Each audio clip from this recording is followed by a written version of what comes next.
নমস্কার সকলকে। প্রথমেই বলি, এটি কোনো ব্লগ নয় বা কোনো ইনফরমেটিভ ভিডিও বলা যায় না। শুধুমাত্র কিছু সুন্দর মুহূর্তকে একসাথে ধরে রাখার একটু চেষ্টা।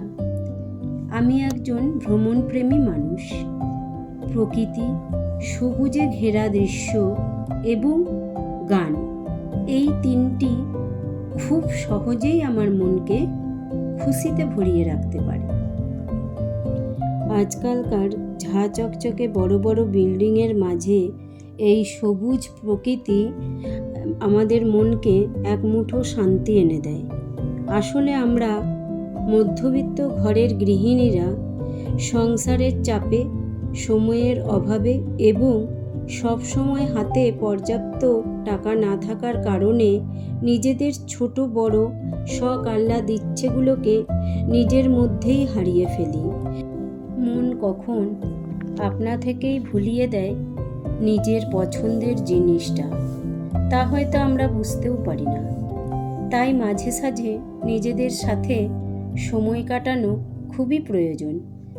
তবে ভগবানের আশীর্বাদে আমি গত কিছু বছরে বেশ কয়েকটি জায়গায় ঘুরতে যাওয়ার সুযোগ পেয়েছি এবং এই বছরের প্রথম ট্রিপ এবং দ্বিতীয় ট্রিপ এর কিছু মুহূর্ত এখানে তুলে ধরছি। মা কামাখ্যা এবছর মায়ের দর্শন করার সুযোগ করে দিয়েছেন, তাই গেছিলাম আমাদের প্রকৃতির সৌন্দর্যে ঘেরা আসাম।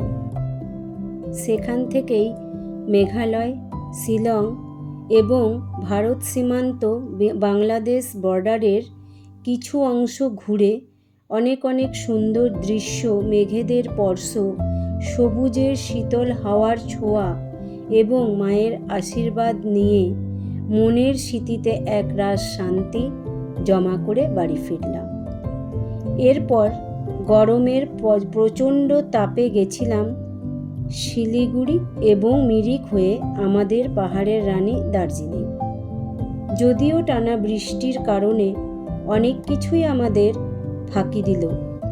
ছোটবেলায় আমি আমার মা বাবার সাথে দার্জিলিংটা অনেকটা দিন ধরে ঘোরার সুযোগ পেয়েছিলাম। যদিও ওই বৃষ্টির আর কুয়াশার মাঝেই যে সৌন্দর্য ধরা দিয়েছে তা ক্যামেরায় ক্যাপচার করা সম্ভব না। এই দুটো ট্রিপের মধ্যে আমার আসাম সত্যিই মন ছুঁয়ে গেছে। এই খুশির শান্তির হয়তো পুরো শ্রেয় মায়ের, মা কামাখ্যার আশীর্বাদ। সত্যি আমার জীবনের একটি সেরা এবং শান্তিময় মুহূর্ত।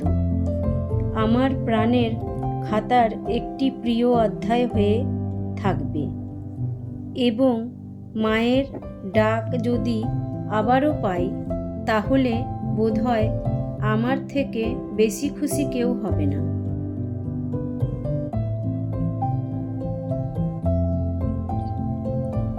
তবে আমি দার্জিলিংয়ের দৃশ্যর সাথে তুলনা করছি না। একেবারেই একটি সুন্দর দৃশ্যর সাথে আরেকটির কখনো তুলনা হয় না। দুটোই নিজের নিজের জায়গায় সেরা।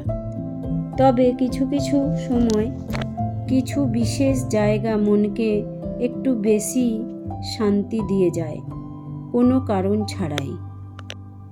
কিছু সময়ে সত্যি একটু সময় করে বা একটু ম্যানেজ করেও যদি আপনাদের ঘুরতে ভালো লাগে, একটু চেষ্টা করে ঘুরেই আসুন। সময়গুলো পেরিয়ে গেলে আর তো ফিরে আসে না, তাই না? দুশ্চিন্তা, সমস্যা, শারীরিক বা মানসিক কষ্ট সবারই কম বেশি থেকেই থাকে, কিন্তু সবের মাঝে আমাদের উচিত নিজেকে বাঁচিয়ে রাখা, নিজেদের ইচ্ছেগুলোকে বাঁচিয়ে রাখা।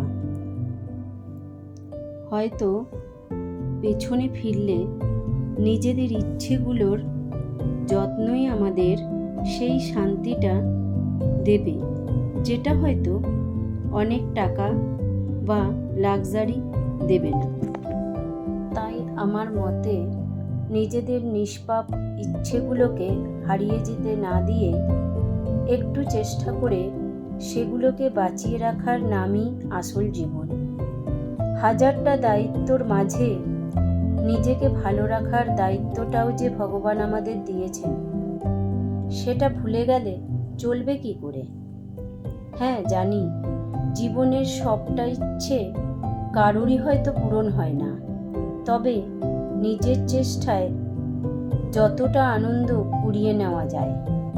মনে আছে কালবৈশাখীর ঝরে পড়া আম কুড়োতে যেভাবে পারতাম নিজের ঝুড়ি ভরার চেষ্টা করতাম, ঠিক তেমনি জীবনের শত কালবৈশাখীর মধ্যে অনেক আনন্দই সেই গ্রীষ্মের আমের মতোই পড়ে থাকে।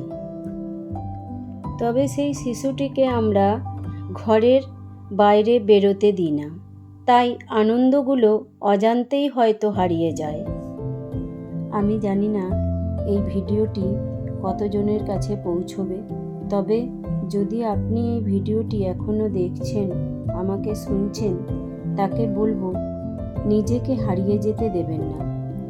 তাহলেই হয়তো আপনি আপনার পছন্দের মানুষগুলোকে আরেকটু বেশি ভালো রাখতে পারবেন। ধন্যবাদ। মা কামাখ্যার কাছে সকলের ইচ্ছে পূরণ হওয়ার প্রার্থনা করি।